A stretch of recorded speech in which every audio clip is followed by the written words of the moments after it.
This is 343's M-12B Warthog, and this is my USS model of that vehicle. It features the new suspension system in recent Warthog sets, and it includes some features and details that you might not expect from a Warthog MOC.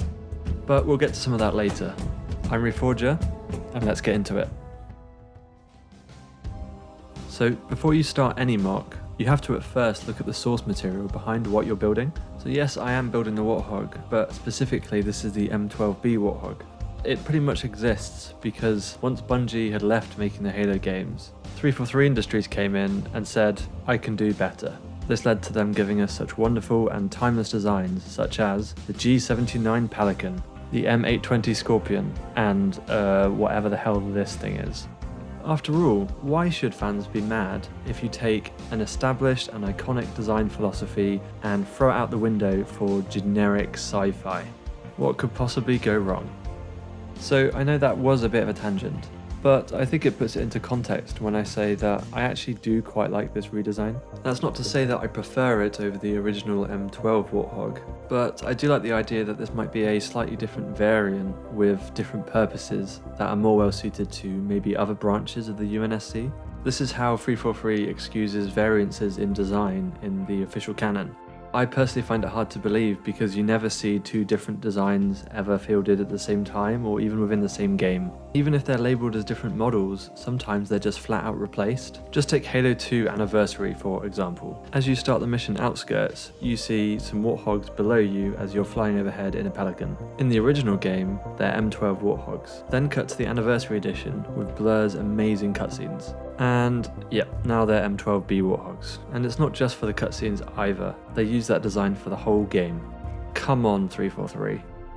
Anyway, I imagine that this is not what you're here for, so let's go have a look at the model.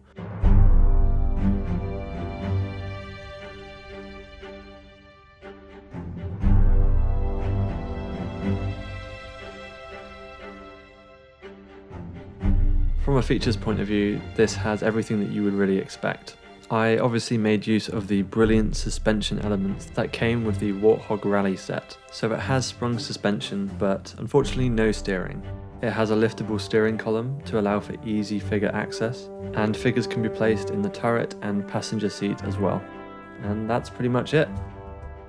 So to those who follow the channel, you may have seen that I've already designed a typical M12 Warthog.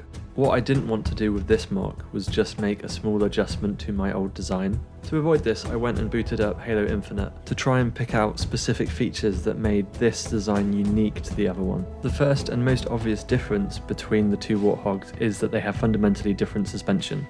In Bungie's M12 Warthog, each wheel is situated on top of a single sprung bar, and each of these suspension arms run parallel with the body. 343's design, on the other hand, uses a single upright connected to double wishbone suspension that then runs perpendicular to the body. This is a far more realistic, practical and grounded system than the original Warthog had, but if I'm honest, I think the original system was meant to be a bit more sci-fi than just a modern day suspension system. As a result of this, I really did want to use Mega's fantastic suspension subassembly that they included in their recent Warthog Rally set. So to factor these in, I already knew that I had to change the fundamental design of this Warthog in order to incorporate those pieces. This Warthog is just much more curved as well than the previous version, so this led to me using a typical bottom-up assembly in order to incorporate what curved pieces I had in this colour. The side panels on this Warthog are also markedly different to that of the original M12. They have a bit more depth to them, with them being angled slightly in towards the body. They're also cleaner in general, with a bit less intricate detailing to them. You also can't ignore the fact that there's a few more grounded military details to the M12B version. The Halo 4 and 5 variant of this model comes with external bars that give it this really aggressive look to it, and there's also jerry cans strapped to the back. So these were all the primary areas that I really wanted to focus on to try and distinguish this model from the other one. So let's now delve into the design and construction of this model.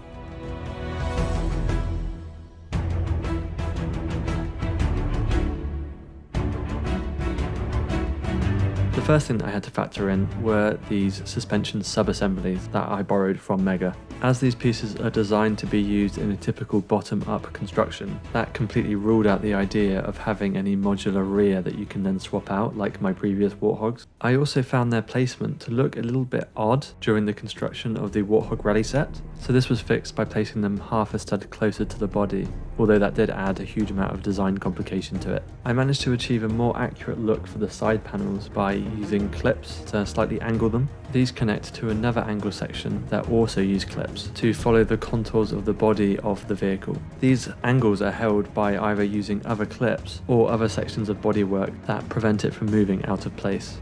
I'm not really sure if I've described that particularly well, so here's a brief teardown of the model, so hopefully if you're interested you can get an idea of how it's constructed. To string all of these design elements together, I used a different construction method for this one. It's reminiscent of body-on-chassis designs that off-road vehicles tend to have.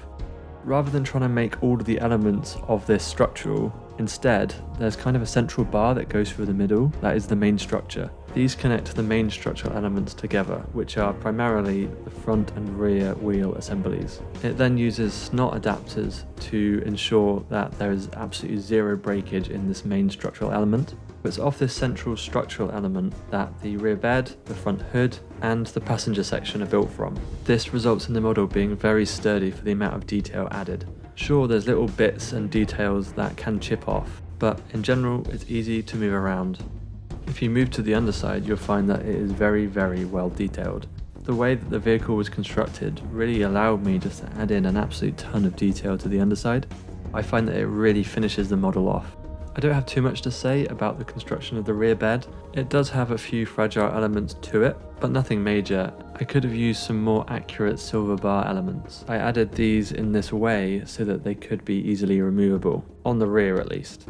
The idea behind this was so that you could quickly adapt it between the Halo 4/5 variant and the Infinite variant, even if it occasionally left you with some exposed studs or attachment points. It was a nice idea, but I don't have any suitable parts for the front bars, so until then I have to settle for the fixed bars from the Infinite Warthog Rally.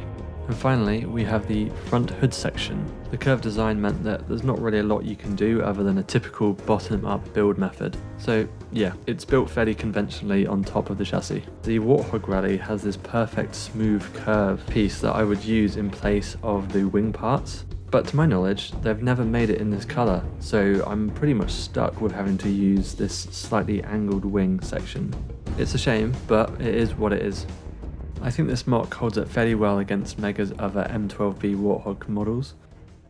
The Warthog Resistance was their first try, which was released shortly after Halo 4 came out. I think it's one of their better versions to this day. Like most Mega Warthogs, it tends to be a little bit long and thin, but it was also quite interesting because it featured the old suspension even though this was the new version of the model. So I'm not going to go over all of the M12B models because we would literally be here forever. So we're going to skip ahead to the next one of note for me, which is the dual mode Warthog. I never owned this set, but I find it kind of interesting because to my knowledge, I think it's the only Warthog to not have an active suspension system. This was traded off against some actually pretty cool underside detail. This is also the set that features those front bar pieces that I'd like to get my hands on at some point to try and see if I can make some removable bars on this MOC.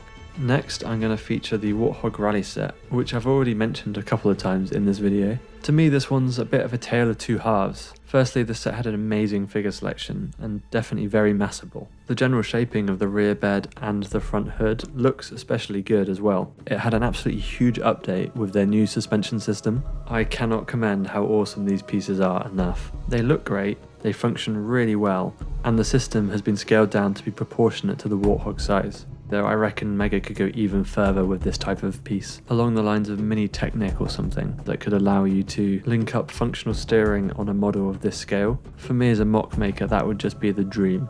This set wasn't all good, unfortunately. First off, the side profile of the Warthog ended up just looking a little bit hollow. There's just so much space under the wheel wells, and like I mentioned earlier, there's something about the placement of the wheels that just doesn't look right, and it's in that green. But other than that, it was a great set. Finally, we have the new Fleetcom Warthog. I have yet to see it in person, but I think the new green does look pretty nice. From what I can see on pictures, it seems to very well resemble the colour scheme of the Infinite vehicles, which is a really nice change. The whole model seems to be filled out a bit more, which is a really good thing. I'm also a big fan of that swappable rear section, but I think it does look a little bit too tall. I can't say that I'm that surprised, as I did struggle to keep the height of this MOC down. As good as it is, I think that the suspension assembly tends to push the models just to be a bit higher than they should be otherwise. So I can't blame them too much for it ending up being a bit of a tall boy.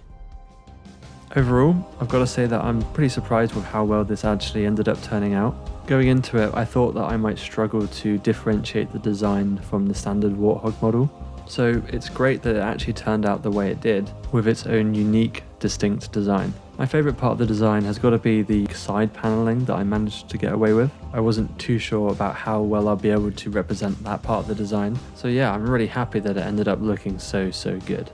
It's also stood the test of time as well. I finished this model more than a year ago at this point, and since then Mega have released their Fleetcon Warthog, which is a great improvement, but I still prefer this one. There's definitely a few areas of improvement. The front hood being a bit more curved, I think, is the biggest improvement this model could have. It would also be nice to get some of the bar sections from the dual mode Warthog. Finally, I think the wheels could be ever so slightly bigger. There's nothing I can personally do about it, especially for wheels in this colour, but I think the wheels on the Fleetcon Warthog are a bit larger than these ones, and I think that that would improve the proportions ever so slightly. So that's it. The M-12B Warthog. Would you guys take the Fleetcon Warthog, or would you take this one? And have you even managed to get the Fleetcon Warthog yet? I just want to say thank you guys so much for your continued comments and support. And if you haven't done it already, then a like and a sub would be really appreciated. Anyway, I'm Reforger, thanks for watching, and I'll see you next time.